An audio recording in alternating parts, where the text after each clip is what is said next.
Okay, I think it's agreed. Some people like basketball, some people like baseball, some people like football, and there's no one that likes taxes, wouldn't you say, generally speaking? I would agree, especially for professional sports teams. J.D. Oehler.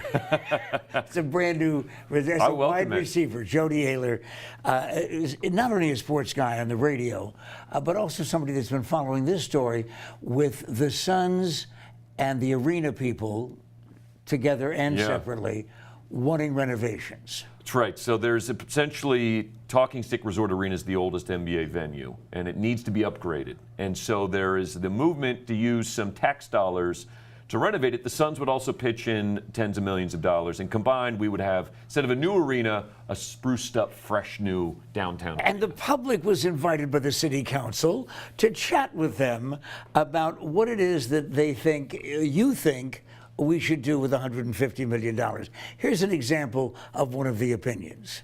Has done nothing to improve this team in the 14 years he's owned it. He's never funded or bought, paid for 2 or 3 key players, which make any sports team, professional sports team, successful or on the road to success.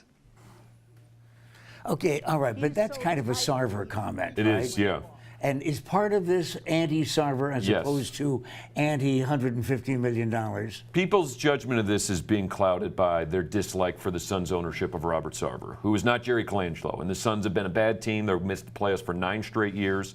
Worst team in basketball last year, worst team in basketball this year. If Colangelo was here, though, would it be different? Gets done. It'd be done. It'd be rubber stamped. There would be no issue whatsoever. $150 million, though, is that coming out of a brand new tax? No. So there's a tourism tax that's applied to hotels and rental cars that's been in place for years and years. This is a pre-existing fund. It would be no new tax. Legally, this money can't be spent on education or firemen or police departments.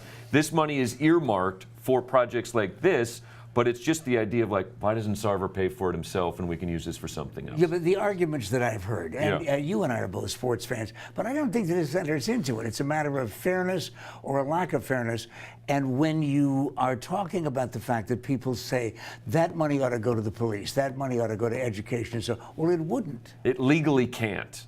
So that's not an option. If people are upset about the underfunding of a variety of services, there are other ways to take care of that with your voice and your vote. This specifically is meant to keep the arena downtown in working function, keeping all the concerts, all the Suns games, all there. And all right, does money come back into the city coffers as a result of those events? Yeah, of course they do, right? I mean, all the people that are just going down there and spending money, parking, restaurants, bars, that's all part of this economic pie. Then what's wrong with the building? When I go in there, it looks fine. I know. I'm the same way. I went to see Fleetwood Mac there. I didn't fall through the seat or anything. Plumbing, infrastructure, things that aren't exactly fun to talk about. And if it's a no vote, what happens? The Suns could seek to build a stadium elsewhere, an arena elsewhere. Is that going to happen? I don't think so. Yeah. Okay, well, then you heard the final word on the subject, because it's Jody Oehler.